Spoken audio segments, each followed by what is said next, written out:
Hello and welcome to your Fantasy Premier League one-stop shop. I'm your host Stephen Gallagher, world number 3 in points totals over the past 3 seasons. Today we're looking at all the key points for Game Week 15, who to buy, who to sell, fixture to target, captaincy and more. Before we get into it, I want to apologise for missing the Game Week 14 video. I was travelling in the US and I just got back, and I also work a full-time job, so unfortunately I didn't have time to post. But with that being said, let's get straight into the video, starting with the injury news. I should say that it is currently Game Week 14, so I'm just working with all the info that we currently have. Konate is out for 5 to 6 weeks with an MCL injury. Liverpool are planning for Alisson to be in goal before the end of December, but I doubt they'll rush him back with how good Stephen Gallagher has been. Slot says that since his injury, Trent's minutes will be managed. He also states that Kwanzaa can play there in right back, which suggests that Gomez is nailed at centre back until Konate is back, since he says if we need Jarrell as a centre back because one of the other players can't continue. So that's really interesting given Gomez is 4.8 million. Isak is fit to face Liverpool. Like I said, I'm recording this Wednesday morning before the match tonight, so let's see how he gets on. Arteta says Calafiori has a few niggles and his minutes will be managed since his knee injury. Solanke missed out last weekend due to illness and not injury, which is a positive. Fofana has a hamstring injury and will be out for 4 to 5 weeks. Anderson for Fulham will miss a few games with a calf injury. And finally, Emi Martinez has a hairline fracture in his finger. Next up is defences to target, using our fixture difficulty ratings, ranking the best fixtures for defenders over the next 5 game weeks.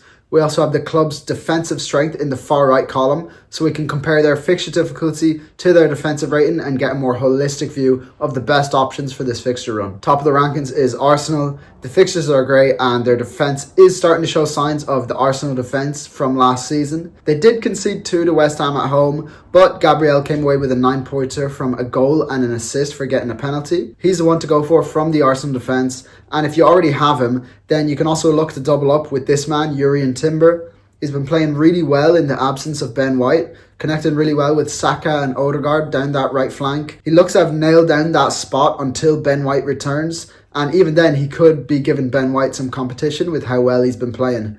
He's definitely one to consider at his price. Second in the rankings is Liverpool. They're the best defence in the league this season. 7 clean sheets and only 8 goals conceded in 13 games. Those are amazing defensive numbers.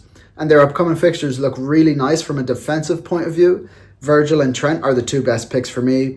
Virgil, he plays 90 minutes every game and has a great goal threat from corners. He could have scored 2 against City, he hit the post. And then Trent played 73 minutes against City, came away with a clean sheet and 2 bonus points. Now, Liverpool do have a really busy schedule and they're playing twice a week for the rest of the year. So Slot could rest Trent and play Kwanzaa at right back like he said, but I think Trent's rests will come in the Champions League and in the League Cup. Don't take my word for it, but that's where I'm assuming he'll get his rests. And then another good option, now that Konate is out injured for the rest of the year, is Gomez at 4.8 million. Slot's comments suggest that he's nailed at centre-back until Konate is back. For that price, for a nailed Liverpool defender, that's great value. In third place is Chelsea. Really good upcoming fixtures and a really good defence this season. They're tied 3rd for goals conceded and they rank 3rd for expected goals conceded. Now, Fofana is out injured for them, so that will affect their defence. But these 2 players, Sanchez and Colwill, they're really good value at their price and in a defence with really good defensive data. Now, I wouldn't suggest a double up on Chelsea defence necessarily, but getting one of these guys in, I would definitely recommend. 4th on the rankings is City. Gvardiol and Lewis are the ones to go for there. What I will say about City is 2 things. Firstly, they haven't been keeping clean sheets. They've only kept 2 clean sheets all season, one against Chelsea and then one against Southampton. They've got 19 goals conceded in 13 games and they're just shipping goals left and right. Secondly, there's so much rotation in the City side. Pep Roulette is a tricky mistress to predict. Gvardiol has played in every Premier League game this season. Then he gets benched against Liverpool. Rico Lewis, another player who gets consistent minutes, but he has been benched a few times this season, so it's hard to predict their starts. Those 2 things considered, I do think a shout for a Man City defender is warranted given these fixtures, and although they are slight minutes risks, these are the 2 players that I'd go for. 5th on the rankings is Bournemouth and 6th are Newcastle. Both defences have great upcoming fixtures, but not the best defensive data overall. I think these 2 players, Kirkes and Lewis Hall, are great options that you can rotate in and out of your squad. You don't have to start them every week, but when they have a nice fixture, you can. They're cheap and they both like to attack, and Lewis Hall is on set pieces too, which is great. Next up is attacks to target, ranking the best fixtures for attackers over the next 5 game weeks. We also have the club's attack and strength in the far right column. Top of the rankings is Liverpool, and of course Mo Salah. He is essential in FPL yet again. He's worth the price tag. Just get him into your team no matter what, no matter who you have to sell. If it means selling Haaland, then do it. Just find a way, because Mo Salah is on fire and you do not want to miss out on all the points that he's been getting. Other than Salah from Liverpool, it's very difficult to suggest another attacker because we just don't know what the rotation will be. Like I said already, Liverpool have 2 games a week for the rest of the year, so expect a lot of rotation in the forward line, and Salah is really the only one that we can count on for consistent minutes. Second in the rankings is City. It looks like their attacking strength is carrying them up the rankings here because their fixtures do look quite poor. I don't have a player here because I don't really have one to suggest. Yes, Haaland is the obvious option, and this may come back to bite me, but I think Haaland is a sell at the moment. At his price, he just takes up so much budget.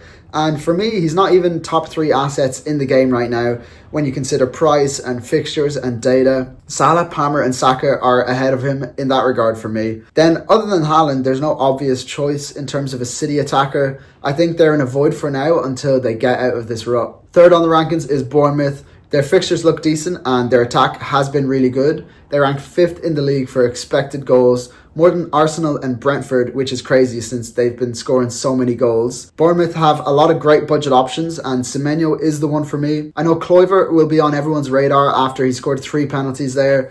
I just want to see a bit more from him in terms of non-penalty data before I start suggesting him as an option over the likes of Semenyo. Fourth on the rankings is Chelsea. They have some really nice upcoming fixtures and Chelsea attack has just been so good this season. From them, Cole Palmer, he's the obvious choice. Although he has been relatively quiet for them in recent games, even in the Villa game where he picked up 14 points, he had a quiet game relative to his usual performances. But one thing Palmer loves to do is haul against weak defences. So when you see that he plays Southampton, Brentford and Ipswich in the next 6, he's definitely got to be on your radar. Nicholas Jackson is another one to consider heavily. He ranks 3rd for expected goals and 3rd for expected goal involvement per 90 in the league. For his price, with his data and with these upcoming fixtures, I just think he should be a top priority transfer for everyone who doesn't have him, especially those wanting to change their forward lines. Look no forward than this man here. 5th on the rankings is Brighton. João Pedro, Mitoma and Welbeck are the ones to go for. They're very cheap, so getting them into your squad is not going to break the bank. João Pedro, he's on penalties and he's the cheapest of the bunch. He's also probably their best player in attack. So at his price, if he's on penalties and he's playing consistently in this fixture run, he's really hard to look past. Mitoma then has the best attacking data of all the Brighton attackers, and he's finding good form, 2 goals in 2 games now. He's a good replacement for Mbeumo, who a lot of managers are looking to sell right now. Another option from Brighton is Welbeck. He was on fire at the start of the season. He has lost a bit of form, no returns in the past 3 games. But the fixtures are in his favour now. If he was to return to form, I can see him doing so in this fixture run. Finally, ranking 6th is Arsenal. We predicted that Odegaard's return would unleash Saka, and he's done exactly that. 2 goals and 4 assists in the past 2 games for Saka. What a player he is. And his price is only going to continue to rise. If you can find a way to get him into your team, then do so now before it's too late. Another good option to consider is Havertz. With Odegaard back, he's playing striker for Arsenal, and if you don't want to double up on Arsenal defence, then I'd consider doubling up on their attack, because I predict a lot of goals for this man in the coming games. Next up, I'm going to do a run through of all the best performing players in every position statistically. Players in red are the most expensive and in green are the cheapest. For goalkeepers, we're looking at expected goals conceded against the bonus point system. The plot hasn't changed much since last week. Alisson and Gallagher on the far right, clearly playing for the best defence, but they're not getting a lot of bonus points because they don't have to make a lot of saves. Onana, on the other hand, is playing for a defence conceding more chances, but that means he's making more saves and he's getting more bonus points. For defenders, we're looking at expected goals conceded against non-penalty expected goal involvement. Trent and Robertson showing good attacking data and are playing for the best defence, but their price tag and minutes are a concern. Leif Davis, on the other hand, he's playing for the worst defence, but he's putting up the best non-penalty expected goal involvement in the league. Aït-Nouri, you can see, has slid down the rankings in the past few weeks, and Munoz has risen above after his game against Newcastle, where he got so many chances and that goal, of course. Let's move on to the midfielders. We're looking at the bonus point system against non-penalty expected goal involvement. Cole Palmer and Salah, the standout options here. Last week they were far and above everyone else, But now Saka has entered the fray. He's catching up to them and leaving the rest of the bunch behind. After them, Bruno and Son are putting up good expected data. Maddison and Matoma also standing out here. And then in terms of budget options, Semenyo, Brennan Johnson and Morgan Rogers are still the standout options. Onto the forwards, Haaland continues to be so far ahead on the bonus point system and his expected data. As I've already discussed, however, I don't think he's worth the price tag. So let's remove him from the plot to get a better look at the rest of the forwards. Nicholas Jackson, he's putting up the best data. He's my favourite forward pick given his price, fixtures and the data. But there's a lot of really interesting cheap forward options to consider here. Cunha, another one, putting up great numbers, especially on the bonus point system. Wissa and Welbeck, two good options here. Looking at the more expensive forwards like Watkins, Solanke, Isak and Havertz, they aren't doing too much to separate themselves from the more budget options. On to captaincy. Top for me is Salah against Everton away. It's a Merseyside derby. Salah's a man for the big occasion. He's got the form, he's got the fixture. I think he's a lock-in for that top spot. In second, I have Watkins against Southampton at home. Definitely the best option in terms of the fixture.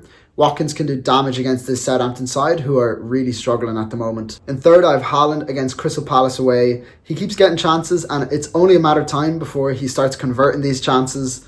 Then we'll wonder why we all removed him from our teams. I don't think this will be an easy fixture for City, but I can see Haaland getting a goal or two here. In fourth, I have Isak against Brentford away. Brentford are shipping goals for fun, and if Newcastle are on it, then Isak will be on the end of a few chances, and I can see him snagging a goal or two. Finally, in fifth, I have João Pedro against Leicester away, really targeting the fixture here. Now, Leicester have been so poor defensively and Brighton attack has been really potent. This man, João Pedro, will spearhead that attack, and if nothing happens for him, then he's got the penalties in his back pocket. On to my Game Week 13 review. As I mentioned already, we're in the middle of Game Week 14 currently, so I'll give a recap of my Game Week 13 now. And it was a great week for me. I got 87 points all out, a Game Week rank of 675,000, shooting me up from 1.4 mil to 900k overall.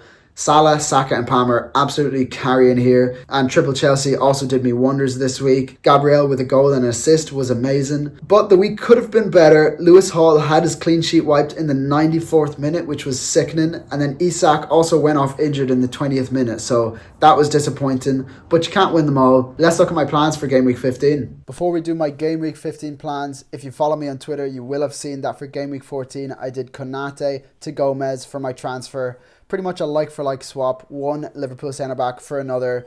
This leaves me with this team for Game Week 15. And honestly, I really like the look of the team. The only thing I'm not sure about is the benching headache. As you can see, I have Jackson against Spurs on the bench right now because I really want to start one of Semenyo and Rogers, if not both. And I think this will be the first time that I'm rolling a transfer since Game Week 8. But that's all subject to change based off any injury news coming out of Game Week 14, which is still in play. So follow me on Twitter at FPL Gallagher to see what I end up doing. That's all for today, folks. Drop a like and subscribe if you enjoyed the video. And until next time, have a good one.